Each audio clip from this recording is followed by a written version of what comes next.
कैसे हैं आप सभी लोग। एक बार फिर से स्वागत है आपका हमारे YouTube channel study with Yogesh में। बहुत लंबे समय से वेट था आरओ का, वो भी निपट चुका है और आप लोगों ने अपने जो मार्क्स हैं लगभग आपको आइडिया आ चुका होगा। और मैंने भी आपको एक वीडियो दी थी जिसमें ये बताया था कि लगभग कितनी इसकी कट ऑफ जा सकती है। ठीक है, क्योंकि बच्चों देखो पद भी हैं, मतलब 15 गुना 16 गुना जितना भी बुलाते हैं ये लोग, उस हिसाब से देखा जाए तो लगभग जो 100 से प्लस हैं, यानी 105 से ऊपर जनरल कैटेगरी मैंने कह दिया कि वो तो सेफ है, मतलब इतना ज़्यादा प्रॉब्लम आनी नहीं चाहिए। लेकिन 100 से ऊपर 102, 101, 103, 104 नंबर ऐसे जो छात्र हैं उनको करनी चाहिए मेहनत। ठीक है, उनको मतलब ऐसा है कि मैं ये कहूँगा वेस्ट कुछ नहीं जाएगा, आपका पढ़ा हुआ बर्बाद नहीं जाएगा। अगर अभी नहीं भी करे तो आंसर की अगर एक बार आ जाए, क्योंकि 2-3 नंबर ऊपर नीचे हो ही जाता है आंसर की आने के बाद। आप आंसर की का वेट कर लीजिए, एक हफ्ता वेट कर लीजिए उसके बाद, क्योंकि आपका 31 तारीख को भी शायद बीपीडीओ का कोई एग्जाम है। 31 के बाद 1 जनवरी से यानी नए साल से जिसके मार्क्स ठीक ठाक हैं, ठीक ठाक का मतलब 105 से ऊपर वाला तो आराम से तैयारी कीजिए। ठीक है, बेफिक्र होके कीजिए। 100 से 105, ये जनरल कैटेगरी की बात कर रहा हूँ, 100 से 105 वाले जो हैं लगभग मान के चलिए कि आपको तैयारी करनी चाहिए बच्चों। ठीक है, वो कुछ होते हैं बच्चे जो बहुत अच्छे मार्क्स लेके आते हैं, अच्छे ग्रुप में होते हैं, 120, 125, 135 भी लेके आए होंगे, लेकिन सभी ऐसा लाएं ये जरूरी नहीं है। क्योंकि जो अगर ये सिर्फ सिंगल टाइम यानी वंस एक ही टाइम अगर इतने पदों पे बुलाया जाता है, इसी से फाइनल सिलेक्शन होता है, तब हम कहते हैं कि इसकी कट ऑफ लगभग कितनी जाएगी। अगर खुद सोचो एक ही बार में इसका सिलेक्शन होने वाला होता तो कितनी इसकी कट ऑफ मानते आप? 120 122 नंबर मानते ना, तो 120 122 का मतलब कितना हुआ? 120 का मतलब हुआ कि 30 35 40 जो जनरल की पोस्ट है या 50 जो जनरल की पोस्ट है, उतने ही लोग हैं जो 120 के आसपास हैं। उसके बाद भी तो देखो ना नीचे कहां तक आएगी मेरिट। तो ऐसा नहीं सोचना है कि हमारा जो है 115 ही कट ऑफ जाएगी, 120 ही कट ऑफ जाएगी, ऐसा बिल्कुल नहीं होता। आप लोग तैयारी कीजिए, बाद में ऐसा ना हो कि 2-2.5 महीने निकल जाए और 2-2.5 महीने बाद आपको फिर होश आ रही है यार अरे हमारा प्रीलिम्स में सिलेक्शन हो गया, अब तैयारी करें। क्योंकि 2-2.5 महीने में तो लोग 50% कोर्स अपना कंप्लीट कर चुके होंगे जो पढ़ने वाले होंगे। ठीक है, तो इसकी आंसर की आने दीजिए, आंसर की आने के बाद हम लोग देखेंगे और उसी के बाद क्लासेस के लिए कैसे इसको तैयारी करनी, क्या करना, वो मैं गाइड कर दूंगा आप लोगों को। ठीक है, अभी नहीं, अभी क्योंकि 31 को एग्जाम भी है। इस एग्जाम के लिए बहुत से बच्चे मैसेज कर रहे हैं, आपने कमेंट सेक्शन में भी पढ़ा होगा, सर बीपीडीओ के लिए थोड़ी सी क्लासेस दीजिए। वो हम कल से देखते हैं। ठीक है, यानी कल की क्लासेस से, क्योंकि आज कल क्लास आई नहीं थी। कल मैं आपको पता होगा कि व्हाइट बोर्ड के साथ परसों क्लास नहीं दे पाया था। अब कल से आप लोगों के लिए जो क्लासेज हैं वो मैं यहाँ पे आपकी जो 31 तारीख का एग्जाम है और इसके अलावा 31 जनवरी को एक और एग्जाम है, यानी 2 एग्जाम आपके ग्रुप सी लेवल के होंगे। और काफी लंबे समय से यूकेपीएससी के एग्जाम को ही हम देख रहे थे और रहा भी अच्छा बच्चों। एक्सपीरियंस भी आपने देखा होगा काउंट करता है, मैटर करता है। आपने क्वेश्चन मतलब जिसने पढ़ा होगा, ध्यान दिया या नहीं दिया, जब मैंने एक क्वेश्चन आपको कराया था कि मल्टीपल डायमेंशनल पॉवर्टी यानी बहुआयामी गरीबी सूचकांक, मैंने बहुत अच्छे से समझाया था आपको। मैंने ये भी कहा था कि आप बहुत ज़्यादा पैसे वाले हैं, बहुत सब कुछ है, लेकिन आप अनपढ़ हैं तो आप गरीब हैं, यानी आपकी शिक्षा का स्तर अगर नहीं है तो गरीब। तो एजुकेशन को हम लेते हैं बच्चों मल्टीपल पॉवर्टी इंडेक्स में, ध्यान रखना। हेल्थ को लेते हैं, लाइफ जो हमारी जो होती है, लाइफ स्टाइल जो होती है, यानी जीवन जो होता है हमारा किस तरीके से हम जी रहे हैं, वो सब लेते हैं। ठीक है, उसमें पर कैपिटा इनकम को नहीं लेते, तो पूरे देश के हिसाब से देखा जाए तो उसमें मल्टीपल पॉवर्टी डायमेंशनल का कोई मतलब लेना देना नहीं। ठीक है, ये क्वेश्चन। और इसके अलावा मैंने बजट में भी आपसे कहा था, जिससे मैंने उत्तराखंड की रिवाइज क्लास कराई थी, मैंने लास्ट में क्वेश्चन बोला था कि इस क्वेश्चन को बजट से ध्यान रखना और कुछ देखने की जरूरत नहीं है। मैंने ये भी कहा था कि पटवारी और पुलिस के टाइम पे बजट के मैंने अच्छे खासे क्वेश्चन कराए थे, लेकिन अब आपको देखने की जरूरत नहीं है। लेकिन राजकोषीय घाटा जीडीपी का कितना परसेंट होगा? 2.7%। मैंने उसी टाइम कहा था, लास्ट क्वेश्चन देखना आप। अभी जो 5 दिन पहले की जो क्लास है, मतलब 5-7 दिन पहले जो एग्जाम से 2-3 दिन पहले दी थी, उसमें वो क्वेश्चन भी आए थे। तो वो जो बेसिक क्वेश्चन थे, मतलब अपने आप में लगता है कि हाँ इस टाइप के क्वेश्चन भी आ सकते हैं, तो वो एक्सपीरियंस जो काम कर जाता है आप लोगों के लिए। ठीक है, और वो मुझे लगता है कि आपने करंट अफेयर्स वगैरह जितना कराया था सभी सही किया होगा। जीएस वाला जो पोर्शन है उतना हार्ड था नहीं वो। ठीक है, वो बेसिक ही था लगभग, क्योंकि इतना तो आप कर ही सकते हैं, इतनी ज़्यादा प्रॉब्लम है नहीं। तो इसके साथ ही हम लोगों का अब जो बचा हुआ टाइम है बच्चों, क्योंकि इसका मेंस जो है, कई बच्चे इसके मेंस के लिए पूछ रहे थे कि कब इसका मेंस होगा। देखिए 2 से 2.5 महीने में आपका इसका प्रीलिम्स का रिजल्ट आएगा। यानी अभी क्या चल रहा है, दिसंबर चल रहा है, जैन फेब यानी फरवरी लास्ट या मार्च स्टार्टिंग क्या के आसपास इसका रिजल्ट आपका प्रीलिम्स का आयोग निकालेगा। उसके बाद मेंस के फॉर्म भरवाएगा और मेंस के फॉर्म भरवाने के बाद 6 से 7 महीने का आपको टाइम देगा। यानी अगर मार्च से फॉर्म भरवाते हैं, मार्च एंड तक फॉर्म भरवाते हैं, तो वहां से 6 महीने लगा लीजिए, 6 3 9 सितंबर अक्टूबर के आसपास इसके मेंस होने की संभावना है अगले साल, ठीक है। यानी अभी आपके पास 7 से 8 महीने और 7-8 महीने में बहुत अच्छे से आप लोग इसकी तैयारी कर सकते हैं। उसकी गाइडेंस बस आंसर की आने दीजिए, एक बार आंसर की बाद हम लोग देखते हैं, तब तक ये वाला पेपर भी निपट जाएगा, 31 जनवरी वाला भी, ठीक है। ये भी देखना है हम लोगों ने साथ साथ ही। इसके अलावा चूंकि बच्चों जो कई बच्चे ये पूछ रहे थे कि सर इसकी कट ऑफ कैसे बनेगी, मतलब आरओ सचिवालय के लिए अलग, एआरओ सचिवालय के लिए अलग, आरओ यूकेपीएससी के लिए अलग, आरओ अपने आप में जो एआरओ यूकेपीएससी के अलग, या आरओ राजस्व परिषद भी है ना इसमें कुछ पद, उसके लिए कुछ ऐसा पूछ रहा था। देखो बच्चों, पिछली बार अगर आप आरओ प्रीलिम्स का रिजल्ट देखोगे 2016 वाला जो एग्जाम हुआ था, उसमें आयोग ने 4 कट ऑफ निकाली थी। आरओ सचिवालय की अलग, आरओ लोक सेवा आयोग की अलग, फिर एआरओ सचिवालय की अलग, एआरओ लोक सेवा आयोग की अलग, ठीक है। और उस 4 कट ऑफ में शायद मुझे लगता है कि कुछ विवाद भी हुआ था, कई मतलब उसमें माननीय न्यायालय के शरण में भी कई छात्र गए थे कि अलग अलग प्रीलिम्स में नहीं करना चाहिए और मेंस के आधार पे जो है जब सिलेक्शन हो रहा है तो मेंस में ही कट ऑफ जो है अलग अलग पदों के अलग अलग आनी चाहिए। तो काफ़ी डिले भी हुआ था, ठीक है, काफ़ी डिले हुआ था, मतलब जो रिजल्ट आया था हमारा फाइनल मत मान के चलिए वो काफ़ी समय ले चुका था, लेकिन उसमें अलग अलग कट ऑफ आई थी। तो मे बी इस बार आयोग सिंगल कट ऑफ निकाले प्रीलिम्स, मैं कंफर्म तो नहीं कह सकता बच्चों की अलग अलग निकालेगा, अगर उनकी नियमावली है तो अलग अलग ही निकालेंगे, वरना जिस हिसाब से अगर हम पिछली बार देखेंगे काफी ज्यादा डिस्प्यूट इसमें हुआ था, तो मुझे लगता है कि शायद एक ही निकालेंगे इस बार, ठीक है। और एक ही निकालने के बाद मेंस फॉर्म भरवाएंगे। मेंस में आपसे पदों की चॉइस पूछी जाएगी, आप पहला अगर सिलेक्शन लेते हो तो कहां लोगे, सेकंड कहां लोगे, थर्ड कहां लोगे, फोर्थ कहां लोगे, अगर आपसे पूछा जाता है इस तरीके से आपसे पूछने की संभावनाएं रहेंगी। और उसके बाद जब आप मेंस का एग्जाम देंगे फाइनल, आपका जो मेंस के बाद टाइपिंग के लिए या कंप्यूटर प्रैक्टिकल के लिए आएगा, वहां शायद मुझे लगता है कि कट ऑफ अलग अलग कर दे, या अंतिम चरण में शायद कट ऑफ हर पद के लिए अलग अलग कर दे। अब वो आयोग पे डिपेंड करता है कि वो कैसे करेगा, ठीक है। तो इस एग्जाम को जितना भी आपने ये जर्नी थी आपकी, पेपर का जो स्टैंडर्ड था उस हिसाब से मैं मान के चलता हूं कि वो ठीक था, यानी थोड़ा सा इजी हमें जरूर कह सकते हैं कि वैसा नहीं था उतना जैसा लोगों को उम्मीद थी कि थोड़ा हार्ड आएगा। मैथमेटिक्स क्योंकि उसमें अंकगणितीय संक्रियाएं लिखी थी लेकिन मैथमेटिक्स पूछी नहीं गई थी, ठीक है, वो लग भी रहा था कि मतलब हार्डली मैथ से पूछेगा करके, क्योंकि मैं भी आपसे पहले कह रहा था क्योंकि सिलेबस में दिया नहीं था, और सिलेबस में नहीं दिया था लेकिन सिलेबस के क्वेश्चन आ जाते तो कुछ नहीं कर सकते थे, इसलिए मैंने आपको सेलेक्टेड टॉपिक ही मैथ्स के अंदर कराए थे। अगर आ गए तो वही क्वेश्चन आएंगे, वरना नहीं आएंगे, ठीक है। तो नहीं आए कोई बात नहीं। रीजनिंग का पोर्शन थोड़ा सा लेंदी था, ये हम लोगों ने भी देखा और आप भी देख रहे होंगे कि मतलब ऐसा नहीं है कि रीजनिंग बहुत ईजी थी, 20-25 क्वेश्चन उसमें ऐसे थे, थोड़ा टाइम टेकिंग थे। उस टाइम टेकिंग की वजह से कई बच्चों के उसमें मैथ्स रीजनिंग का जो पोर्शन है उसमें अपने आप में थोड़ा सा बहुत ज्यादा इसको नहीं हो पाया, ठीक है। बाकी अभी के आंसर की के हिसाब से, यानी जो आप लोगों ने मिलाया है, आप जनरल हैं, आप ओबीसी हैं, आप एससी हैं, आप एसटी हैं, आप ईडब्ल्यूएस पुरुष हैं, ईडब्ल्यूएस महिला हैं, या किसी भी कैटेगरी के हैं, अगर आप मेरी वीडियो सुन रहे हैं, मेरी आवाज सुन रहे हैं, तो आप अपने जो मार्क्स अभी के अकॉर्डिंग आ रहे हैं अपनी कैटेगरी के साथ आप लोग कमेंट सेक्शन में लिख लीजिएगा, ठीक है, इसी वीडियो की। उससे आपको एक आइडिया आ जाएगा कि आपके साथ वालों के क्या मार्क्स आ रहे हैं। लेकिन बच्चों ऐसे ना सच बोलना, मतलब ऐसा नहीं कि हम यहाँ कहें कि मेरे 135 आ रहे हैं sir EWS category general category में और पता लगा 105 भी नहीं है बाद में, तो झूठ बोल के कुछ नहीं मिलता। जो सीरियस स्टूडेंट होगा, जो वास्तव में अपने लिए करियर के लिए सीरियस है, जो वास्तव में ये मानते हैं कि हाँ कोई अगर ये कह रहा है कि इससे सभी लोग, क्योंकि आप लोग सभी कमेंट सेक्शन में जाके पढ़ लेना, फिर जैसे आपने अपने मार्क्स डाले, दूसरे स्टूडेंट ने अपने डाले, तीसरे ने अपने डाले, तो अगर सही बताओगे तो एक अनुमान आ जाएगा कि आपको किस तरीके से बच्चे मार्क्स लेके आ रहे हैं। हालांकि उससे हम ये नहीं कह सकते कि इसकी कट ऑफ कितनी जाएगी, लेकिन ये है एक आइडिया आ जाता है कि कितने आ रहे हैं, ठीक है। मैंने जो एनालिसिस किया, मुझे जो बच्चों के मार्क्स आए टेलीग्राम पे या जो बता रहे थे, अधिकांश बच्चे उसमें 100 और 110 के आसपास हैं, यानी 100 और 110 के बीच, 101, 107, 104, 103 ऐसे बच्चे हैं, ठीक है। कुछ बच्चे उसमें 110 से प्लस है, कुछ का मतलब 2-3% बच्चे अधिकतम, जैसे अगर मुझे 100 लोगों ने मैसेज किया है तो उसमें 5-7 बच्चों ने ये कहा कि मुझे मतलब 100 से ऊपर, मतलब 110 से ऊपर है। बाकी उसमें लगभग 30-40 बच्चे ऐसे हैं जिन्होंने 40-50 बच्चे ऐसे हैं जिन्होंने 110 से 100 के बीच बताया है। बाकी उससे कम जो बच्चे हैं वो कोई 96, 92, 98 ऐसे भी हैं उसमें।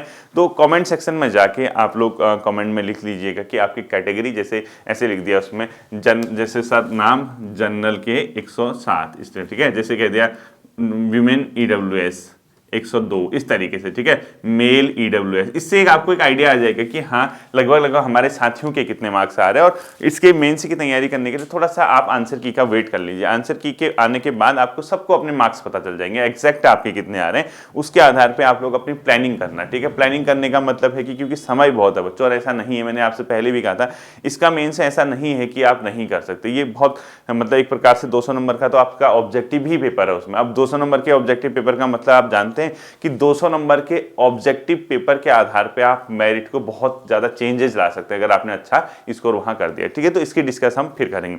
अब देखिए बच्चों, क्योंकि अगला जो एग्जाम है आपका, जो मुझे बच्चों ने बताया, एक तो 31 दिसंबर को आपका ग्रुप सी का कोई एग्जाम है जिसमें बीपीडीओ वीडियो वाला है, बीपीडीओ वीडियो वाला है, ठीक है। इसके अलावा एक 31 जनवरी को दिया है आपका आबकारी वाला जो अभी आया है। ये 2 एग्जाम है। मोस्ट ऑफ द स्टूडेंट का ये एग्जाम है ही है, ठीक है। और इसके लिए अब कितने दिन बचे हैं आपके पास? 10 दिन बचे हैं। 10 दिनों के अंदर आपका एग्जाम होना है, क्योंकि उसके बाद आप अगर देखेंगे तो आपका थोड़ा सा टाइम मतलब जो है वो है आपके पास 1 महीना। अब इसी जो बीपीडीओ का एग्जाम देने वाले, इसमें अधिकांश बच्चे ऐसे हैं जिन्होंने आरओ का एग्जाम भी दिया है, दिया तो है ना। अब 10 दिनों में ऐसा तो नहीं है कि मैं आपसे ये कहूंगी उत्तराखंड ये पढ़ वो पढ़ ऐसा पढ़ वो पढ़। आपको जितना पढ़ाया है, जितना आपने पढ़ा है वो काफी है, बस उसको पचाने की बात है। क्वेश्चन उसी में से हेरा फेरी करके आते हैं। ऐसा थोड़ा है कि अब आरओ के लिए अलग पढ़ोगे, फिर बीपीडीओ के लिए अलग पढ़ोगे, फिर आबकारी के लिए अलग पढ़ोगे। सिलेबस तो ग्रुप सी का सेम ही है ना। आप अगर पहले पुराने कोई एग्जाम दिए, आपने अगर पटवारी दिया, आपने पुलिस कांस्टेबल दिया है, आपने अगर इसके अलावा बीपीडीओ का दिया, अब दोबारा बीपीडीओ का देने जा रहे हो, सिलेबस तो वही है। नया क्या पढ़ोगे? कहां से पढ़ोगे नया? जब सिलेबस सेम है, जब पैटर्न सेम है एग्जाम का, तो कहां से पढ़ोगे? थोड़ा सा इसमें एक बड़ा इंटरेस्टिंग चीज मैं नोट किया, यूके पीएससी के कंपैरिजन में यूके ट्रिपल एससी ने अपने पेपर का स्तर थोड़ा सा चेंज कर दिया और अच्छा किया है, ठीक है। यानी अच्छा किया है का मतलब उन लोगों ने थोड़ा कॉन्सेप्ट बेस्ड क्वेश्चन पूछने शुरू किए हैं। और हाल फिलहाल में आपने लोक अधीनस्थ सेवा चयन आयोग के जो माननीय अध्यक्ष हैं उनका स्टेटमेंट भी सुना होगा कि हम बच्चे को थोड़ा सा क्वेश्चन पर सोचने पर मजबूर करेंगे। यानी ऐसा नहीं कि डायरेक्ट आपने टिक मार दिया, और सारे क्वेश्चन ऐसे भी नहीं कि हम सोचने पर मजबूरी करें। सारे क्वेश्चन सोचेगा तो टाइम तो निकल जाएगा। मतलब कुछ क्वेश्चन ऐसे होंगे उसमें जिसमें छात्रों को सोचने पर विवश किया जाएगा, यानी उसका परीक्षण किया जाएगा कितने ऑब्जर्वेशन के साथ उसने अपनी स्टडी की है। क्या वो सिर्फ तथ्यात्मक पढ़ के गया है या किसी टॉपिक को उसने थोड़ा सा टाइम देके कमांड अपनी बनाई हुई है, इसका हम ऑब्जर्वेशन करेंगे। और इस तरीके से अगर ऑब्जर्वेशन करेंगे तो पेपर का स्तर ठीक ठाक बनेगा, ठीक है। अब मेन चीज ये आती है बच्चों, क्योंकि आपने पढ़ा तो सब है उत्तराखंड। अब यहां से आप देखना फिर थोड़ा सा टेक्निकल पोर्शन कहां से चेंज हो गया, ठीक है। उत्तराखंड अब 40 का जो अभी के एग्जाम के लिए आपने पढ़ना है या 31 जनवरी के लिए पढ़ना है। इसके अलावा हिंदी का पोर्शन आपका 20 का, हिंदी का 20 नंबर का, और जीएस, कंप्यूटर, करंट अफेयर्स और कुछ क्वेश्चन रीजनिंग के, ठीक है, ये 40 नंबर की। अब ये पेपर का पैटर्न फिर वैसा हो गया अलग टाइप का। यानी अभी तक तो आपको यहाँ एक अलग पैटर्न से पढ़ना था ये, लेकिन चीजें वही हैं बच्चों, कोई अलग चीज नहीं है। अब मेन चीज ये है उत्तराखंड का 40%। उत्तराखंड में लोकल के क्वेश्चन भी पूछे जा रहे हैं, यानी जो हमारी संस्कृति है, हमारा लोकल कल्चर वगैरह है, वहां से क्वेश्चन। और साथ ही साथ हिंदी में जो हमारे कुमाऊनी और गढ़वाली और जौनसार भावरिया पहाड़ के जो हमारे जो लोकोक्तियां हैं, मुहावरे हैं, वो भी पूछे जाने लगे हैं, ठीक है। अब 2-2 क्वेश्चन 3-3 क्वेश्चन तो आ ही रहे हैं। अब इसको कहां से पढ़ा जाए, ये तो बच्चों कुछ कहा नहीं जा सकता कि कहां से आप इसको पढ़ोगे, क्योंकि इसके लिए कोई ऐसा मेथड है ही नहीं कि किताबों में आप इसको वो पढ़िए। तो अपने अपने एक्सपीरियंस हैं कि आपने कहाँ क्या सुन लिया करके। हमारे जैसे होता है ना कि मुहावरा, ये कुमाऊनी लोकोक्ति, गढ़वाली लोकोक्ति, या यहाँ इसको इस चीज़ को ये बोलते हैं, ये तो अपने संस्कृति के बेस है बच्चों। अब इसके लिए मुझे लगता है कि सिर्फ 2 और 3 नंबर के लिए आप बहुत ज़्यादा किताबें पढ़ें तो मुझे लगता नहीं कि बहुत ज्यादा आपका 10 दिनों में फायदे का सौदा है। या आपके पास समय है, अगर आपको लगता है कि और पोर्शन आपका कंप्लीट है, तो फिर देख लीजिए कुमाऊनी गढ़वाली लोकोक्ति मुहावरे की या जो शब्द संपदा की कोई किताबें अगर मार्केट में मिलती हैं आपको, तो उससे पढ़ लीजिए। लेकिन मुझे लगता है इसको भगवान भरोसे और आपके पूर्व ज्ञान, आपके कहीं पे वो शब्द आपसे टकराया हो, कहीं आपसे उसको आपने सुना हो या फेस किया हो, या कोई थोड़ा सा आपको, क्योंकि देखो इतना टफ होता नहीं है वो होता है कुमाऊनी गढ़वाली, वो थोड़ा सा उन बच्चों के लिए थोड़ा सा टफ हो जाएगा जो अपने आप में मैदानी क्षेत्रों से हैं, जैसे जो हरिद्वार, रुड़की, उधम सिंह नगर, इन क्षेत्रों से हैं। उनके लिए थोड़ा सा वो जो वर्ड होता है या जो लोकोक्ति दी होती है, उसी सेंटेंस में उसकी मीनिंग छुपी होती है, ठीक है। बस उसका अर्थ पता होना चाहिए, उसमें जो लिखा है उसको किसको क्या बोलते हैं। अब इतने के लिए 2-3 नंबर के लिए अगर आप पूरा छानबीन करोगे, किताब पे किताब पढ़ोगे, तो मुझे लगता नहीं कि बहुत ज्यादा फायदे का सौदा है। आपको सिर्फ और सिर्फ अपने मतलब एक हिसाब से किस्मत पे भरोसा करना चाहिए कि आपका सुना हुआ वो आ जाए, ठीक है। और हल्का फुल्का अगर आप गूगल वगैरह में देखें, जैसे कुमाऊनी गढ़वाली लोकोक्ति देख लीजिए, कुमाऊनी गढ़वाली प्रमुख शब्द देख लीजिए। इसके अलावा जो विंसर ईयर बुक है, विंसर ईयर बुक में भी कई आपके पीछे लास्ट एंड में देखना आपको कुछ शब्द वगैरह दिए होंगे, ठीक है, वहां देख लेना। इसकी हिंदी के आप हैबिचुअल हैं बच्चों, बहुत लंबे समय से आपने इसकी हिंदी पढ़ी है। इसकी हिंदी या तो सबको आ जाती है या ऐसा आता है कि किसी को नहीं आता है। सच्चाई है, यूकेपीएससी जो हिंदी पूछता है वो तो लगभग सभी को आ जाती है, ठीक है, लगभग कर लेते, बहुत बेसिक। इसकी हिंदी या सबको आएगी, सबको, या किसी को नहीं आएगी, मतलब ऐसी हिंदी ये लोग पूछते हैं। कहने का मतलब ये हिंदी व्याकरण भी पूछते हैं, थोड़ा थोड़ा ऐसे कॉम्प्लिकेटेड वर्ड्स ले आते हैं कि वो मतलब कहाँ सर से ऊपर से निकल जाते हैं, ठीक है। तो आपके लिए मेरी सलाह ये है, जो आपने हिंदी आज तक पढ़ी है बच्चों उसको रिवाइज कीजिए आपने, क्योंकि हिंदी साहित्य वाला पोर्शन है, हिंदी साहित्य मैंने कराया था आपको, आपने जो यहाँ पे मैंने एक 90 डेज क्रैश कोर्स की लगभग 84-85 क्लासेस कराई थी, उसके अंदर भी हिंदी क्रैश कोर्स के मतलब उस क्रैश कोर्स में भी आपको कई पोर्शन क्या दिखेगा जो हिंदी साहित्य का है, ठीक है। हिंदी साहित्य सिलेबस के हिसाब से एनसीईआरटी बेस्ड देख के जाना, ठीक है, एनसीईआरटी बेस्ड ही पूछता है वो जो हिंदी साहित्य 2-3 क्वेश्चन। इसके अलावा जो पत्र लेखन वाले हैं बच्चों, हिंदी पत्र लेखन भी मैंने आपको कराया हुआ है, जो आपके सिलेबस में दिया है। आप उसको कहाँ पे देख सकते हैं, यूके हिंदी वाला फोल्डर होगा या यूके पत्र लेखन करके एक फोल्डर होगा, वहां पे देख सकते हैं। बाकी जो हिंदी व्याकरण है वो सारी कराई हुई है, वो आपको वहीं पे मिलेगा बच्चों, कहाँ पे, यूके हिंदी वाला फोल्डर या हिंदी एक गहन अध्ययन करके कोई ना कोई फोल्डर आपको आपके सिलेबस के हिसाब से मिल जाएगा। तो 10 दिन वहां से उसको फटाफट से क्या कर लीजिए, रिवाइज कर लीजिए, ठीक है। उत्तराखंड बहुत पढ़ा है आपने बच्चों, करंट अफेयर्स भी मैंने कंप्लीट कराई हुई हैं, कुछ ऐसा है नहीं कि नया हम लोग पढ़ें।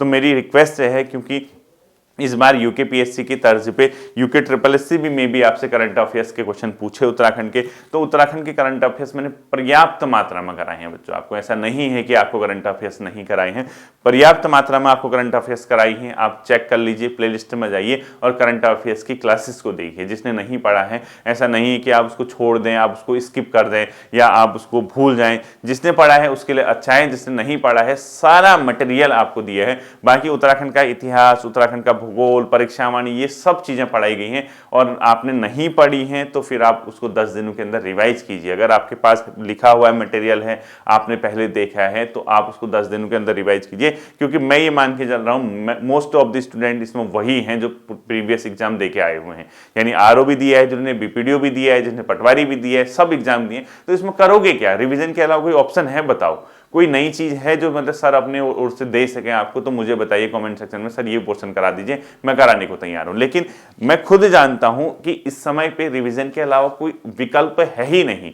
10 दिनों के अंदर आप क्या अनोखा कर लोगे और क्या मैं आपको दे दूंगा। या तो इतना लेंथी सिलेबस होता और एक एक सिलेबस हमें खोल के दिया होता कि ये आएगा तो मैं वो पढ़ा देता। अब स्कोप इतना कम है और सिलेबस के टॉपिक जो इतने ज्यादा दिए हैं कि जितने टॉपिक दिए उससे कम का तो क्वेश्चन पेपर है। 100 नंबर का पेपर है, 250 उसमें सिलेबस खोल के दे रखे होंगे, 200-250, तो उतना तो आना है नहीं। तो वही आपका पूर्व ज्ञान, वही आपका रिवीजन, वही आपका एक्सपीरियंस इस एग्जाम में काम करेगा, इसके अलावा कुछ नहीं करेगा, ठीक है। पढ़ने लायक जो चीजें हैं, आप उत्तराखंड करंट अफेयर्स और नेशनल इंटरनेशनल करंट अफेयर्स पढ़िए। थोड़ा क्वेश्चन आप कंप्यूटर के देख के जाइए, क्योंकि कुछ क्वेश्चन कंप्यूटर के पूछता है, कुछ कुमाऊनी गढ़वाली शब्द संपदा अगर आप चाहते तो वो देख के जाइए। हिंदी पत्र लेखन, हिंदी साहित्य वाला पोर्शन देख के जाइए। बाकी व्याकरण वगैरह सारी चीजें आपको क्या करनी है, रिवाइज करनी है। अब आपको कि सर जीएस, मैं आपसे बार बार कहते आया हूं, जीएस है 20 से 25 नंबर की, 20 से 25 नंबर की, और सिलेबस दे रखा है लगभग 1000 नंबर का। मतलब इतने टॉपिक दे रखे हैं, इतने टॉपिक दे रखे हैं। वर्ल्ड हिस्ट्री उसमें लिख रखी है, वर्ल्ड ज्योग्राफी उसमें शायद लिखी होगी, इसके अलावा भारत का भूगोल लिखा होगा, अर्थव्यवस्था लिखी है, इसके अलावा भारत का इतिहास, प्राचीन, मध्यकालीन और जो अपने आप में आधुनिक भारत है, सारा सिलेबस खोल के दिया है। रीजनिंग देखो उसमें कितनी दे रखी है, 50-60 टॉपिक रीजनिंग के दे रखे हैं। आएंगे कितने, 2-3 क्वेश्चन, 3-4 क्वेश्चन। मतलब सिलेबस इतना बड़ा सिलेबस रखा है, इतना बड़ा सिलेबस रखा है कि वो 100 नंबर में स्कोप ही नहीं है कि कहां आप डालोगे। 40 आपने सेपरेट कर दिया उत्तराखंड, 20 आपने सेपरेट कर दिया हिंदी, 60 नंबर। अब 40 नंबर बचा है, उसी में आपको करंट अफेयर्स, उसी में आपको history, geography, polity, economy, environment और सब कुछ पूछना है। उसी के अंदर कंप्यूटर है, उसी के अंदर रीजनिंग है, उसी के अंदर सब कुछ है। तो इतना सिलेबस है, इतना ज्यादा सिलेबस टॉपिक खोल के दिए हैं, और पढ़ेगा कहां से बच्चा, ठीक है। इसलिए मेरी सलाह है, इसको चिल करते हुए ऊपर या तो घटना चक्र रिवीजन करके जाइए, या महेश वर्णवाल जी की रिवीजन करके जाइए, या लुसेंट ऑब्जेक्टिव रिवीजन करके जाइए। तो मेरी जो सलाह है बच्चों, इसमें आप महेश वर्णवाल जी की एनसीईआरटी ठीक है। महेश बंडवाल जी की एनसीईआरटी सार वाली किताब जो है, सार प्लस घटना चक्र ऑब्लिक लूसेंट, घटना चक्र ऑब्लिक लूसेंट, इन दोनों में से कोई एक, ठीक है, लूसेंट। ये अगर आप जीएस के लिए करके जाते तो बहुत है। मैं होता तो मैं हमेशा ये करता, क्योंकि इतना समय नहीं है कि आप इतना पूरे सिलेबस को डिटेल से पढ़ें, डीप स्टडी करें, ये पॉसिबल नहीं है और नहीं आपको करनी चाहिए, ठीक है। तो ये वाला पोर्शन अगर जीएस के लिए करते हैं, उत्तराखंड क्योंकि आपको सारा पढ़ाया गया बच्चों, आपने उत्तराखंड परीक्षावाणी पढ़ी है, उत्तराखंड आपने विंसर ईयर बुक पढ़ी होगी, उत्तराखंड से आप हिस्ट्री पढ़ते आए हैं, उत्तराखंड का लगभग सभी मटेरियल आपके द्वारा पढ़ा गया है, तो आप इसको देखिए। बाकी कल से मैं आपको कुछ टॉपिक आप कहेंगे, अगर कॉमेंट सेक्शन में बताएंगे तो मैं आपको करा दूंगा, लेकिन फिलहाल मैं आपको 31 जनवरी और 31 दिसंबर के 2 एग्जामों के लिए गाइड करता रहूंगा बीच बीच में। आरओ मेंस के लिए हम लोग जो देखेंगे वो आपका एक बार आंसर किया आ जाने दीजिए, ठीक है। बाकी कॉमेंट सेक्शन में अपने मार्क्स अपनी कैटेगरी के साथ डालिए। फिर मिलते हैं अगले सेशन पे, अपना ध्यान रखिएगा। Thank you.